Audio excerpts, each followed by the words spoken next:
Kakaedad, mapapansin niyo po na yung dati niyong kayang gawin, pisikal, ay maaring hirap na kayo ngayon, tulad ng pag-akyat sa hagdan. Maaring natural lang po no, sa mga nagkakaedad na hanggang second floor, kaya niyong akyatin ng walang kahirap-hirap. Pero pag medyo tumaas pa doon, ika-third floor, fourth floor, okay, lagyan na lang natin sa 25 floor. Naku, napakataas naman, 25th floor yun, no? Talagang hirap na kayo. Yun ang nagiging pagkaiba ng isang bata sa matanda. Yung bata, kaya nitong bumomba yung puso niya ng mas maraming dugo at ikalat sa buong katawan.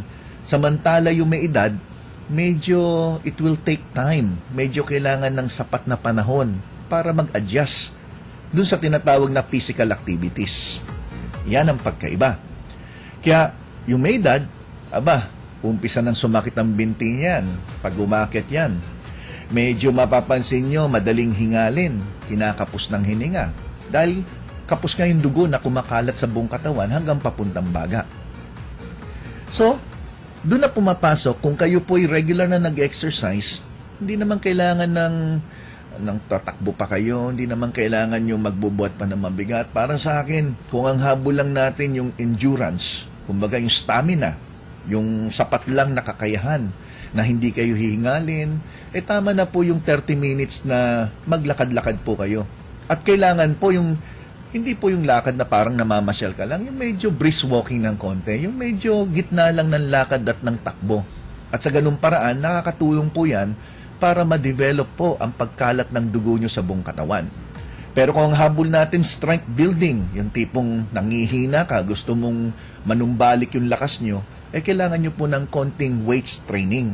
Doon ay pumapasok yung tinatawag na aerobic saka anaerobic exercise. Isotonic saka isometric exercise. Ano po ba ang pagkaiba ng isometric, isotonic exercise? Pag sinabing isotonic, ito po yung nagkikilos ka lang. Swimming, walking, jogging, brisk walking, ganyan. Pero pag sinabi po nating isometric, ito yung mga kailangan yung muscle nyo ay ginagamit nyo o kaya nagbubuhat ng konting pabigat para ma-develop yung muscle strength nyo. At yan ay mahalaga din para yung buto nyo tumigas. Kasi maski maglakad po kayo, yung buto nyo hindi titigas. Pero kung kayo po ay nasa isometric, yung mga nag-weight training, tumutulong po yan para ang buto nyo ay manatiling matigas. Matibay. Matibay at matigas. Yan. So ngayon, ano naman ang mangyayari sa isang taong nagkakaedad? Anong pagbabago pwede mangyari naman sa kanyang baga or lungs na tinatawag? Well, nandyan na po yung paghinga natin, umaasa tayo sa muscle din. Yung muscle na ginagamit natin sa paghinga, yung tinatawag na diaphragm.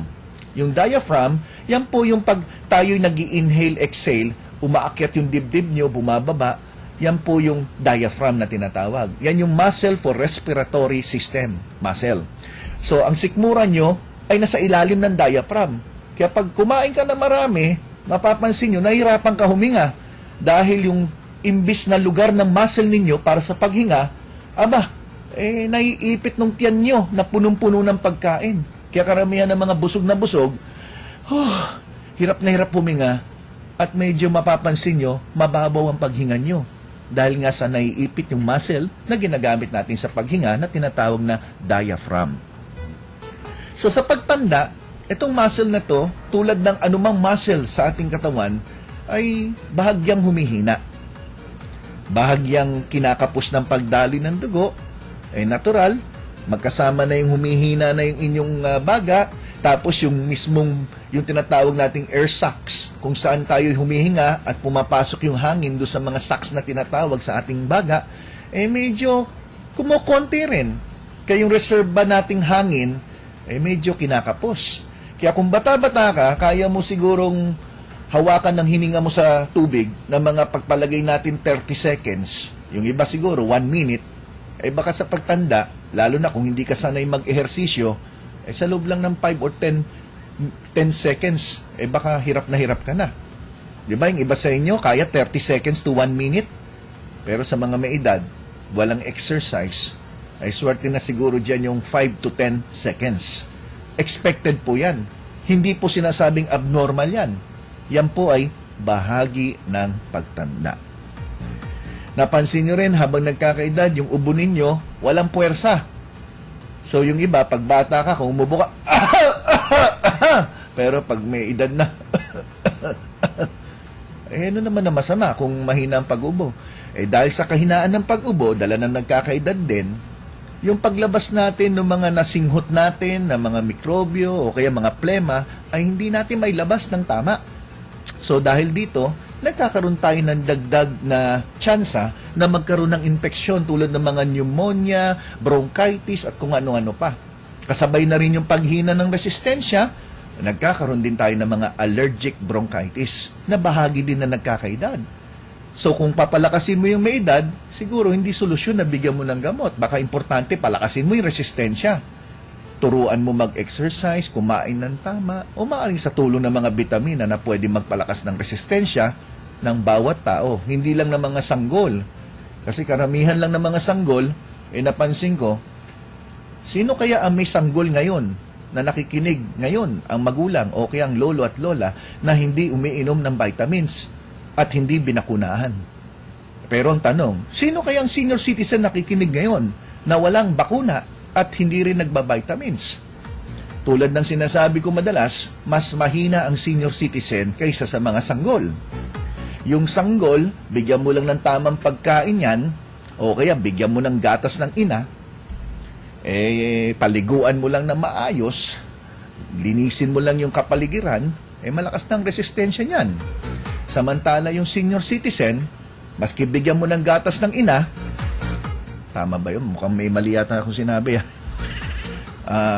Yung senior citizen, maski bigyan mo pala ng gatas, maski nabigyan mo pa ng vitamins, at bigyan mo ng mga pagkain na mga masustansya, minsan kinakapos pa rin. Di ba?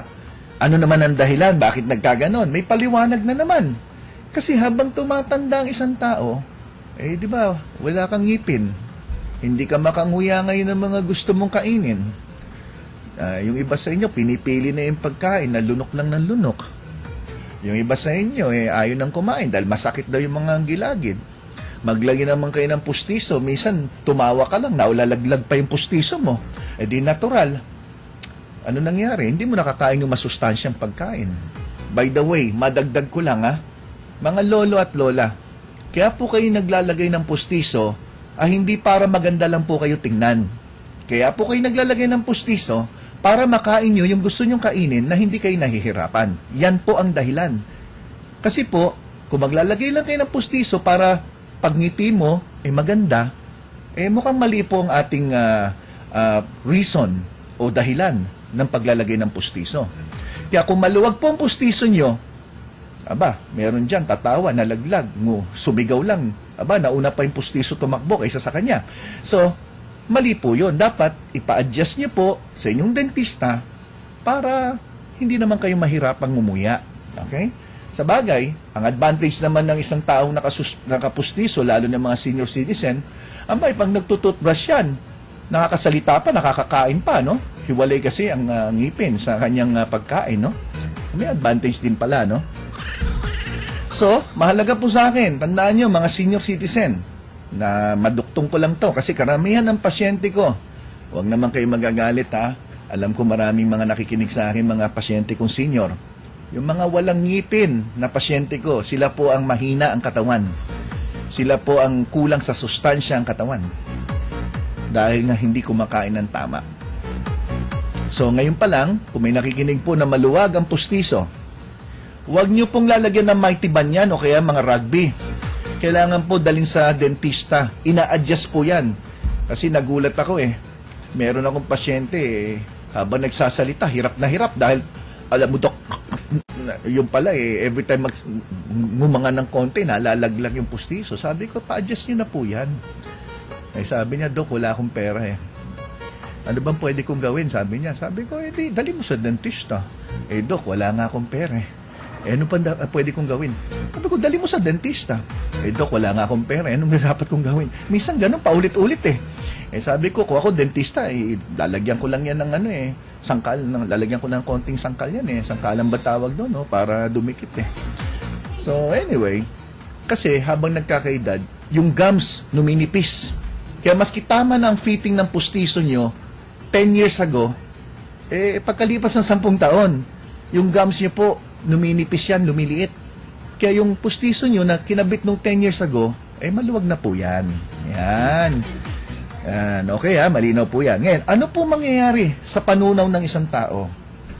Habang nagkakaedad, nababawasan po ng tinatawag na digestive enzyme ang inyong stomach. Ano ibig sabihin ng digestive enzyme? Ito yung mga kailangan natin para meron tayong panunaw sa ating mga kinakain. At isang magandang halimbawa dyan ay yung enzyme na tinatawag na lactase. Lactase. Pag ito po'y bumababa sa inyong sikmura, ang unang pwede mangyari sa inyo ay palagi kayong may kabag. Bukod sa may kabag, syempre, kasabay po sa kabag yung pagdighay sa pag-utot. Kaya maraming senior citizen, dighay ng dighay, utot ng utot. Tapos, laki-laki ng tiyan, palaging puno. May kinalaman pala sa kakulangan ng lactase na bawal na kayong kumain o kaya uminom ng mga pagkain at inumin na may kasamang gatas. Yan. Kaya marami ng mga nakaraang Pasko, nag-fruit salad, nagbuko pandan. Lahat po yan may halong gatas. Mga condensed milk. Yan po hindi pwede sa mga nagkakaedad, lalo na pag sobra. Maaring konti lang pwede. Kaano karami yung konti? Isang kutsarita. Ano ba naman si Doc? Isang kutsarita? Ano naman mapapala ko dyan? O sige, 2 kutsara hanggang 3. Baka naman sandok ang gamitin ni Lola. So, mahalaga po na alam ninyo na habang tumatanda, yung mga dapat nyong kainin o mga kaya nyong kainin ng bata ay hindi na pwede ngayon. Kaya nga may commercial na bawal ang pork, bawal ang beef, bawal ang ganito, ganito, ganito. Ganun po talaga, pasensya na po kayo. Nung bata kayo, pwede nyong kainin maski anong gusto nyo. Ang problema, walang pambili. Ngayon naman, na mula nung bata nagtrabaho at nagsikap at nagkapera, ngayon, bawal nang kainin. Ganun talaga ang buhay. Dati pwede, ngayon hindi na. Limitahan nyo na lang po. Then isa pa, madaling masira ang tiyan pag senior citizen. Kaya huwag kayong kakain ng mga mayonnaise, yung mga spaghetti. Dapat pag kinain nyo yan, yung bagong luto. Pag kinabukasan na, medyo isip-isip mo na. Isa pang problema, maraming senior citizen, dumaday na sinisikmura. Tapos, pagpunta sa doktor, bibigyan ng gamot sa sikmura. Kadalasan ang binibigay na gamot ay pampababa ng asido ng tiyan. Yan ang isang mali na kadalasan nagpapalala sa kondisyon ng senior citizen. Bakit po? Nalaman na may mga senior citizen na hindi pala hyperacidity o pagtaas ng asido ang dahilan ng kanilang nararamdaman. Kung hindi, may kinalaman sa pagbaba ng asido ng kanilang sikmura o tinatawag na hypoacidity. Kung hypoacidity, pag binigyan mo ng antacid, lalong bababa. Kailangan pala may asido ang tiyan ng senior citizen kasi yung asido ng tiyan, tumutulong po yan sa panunaw.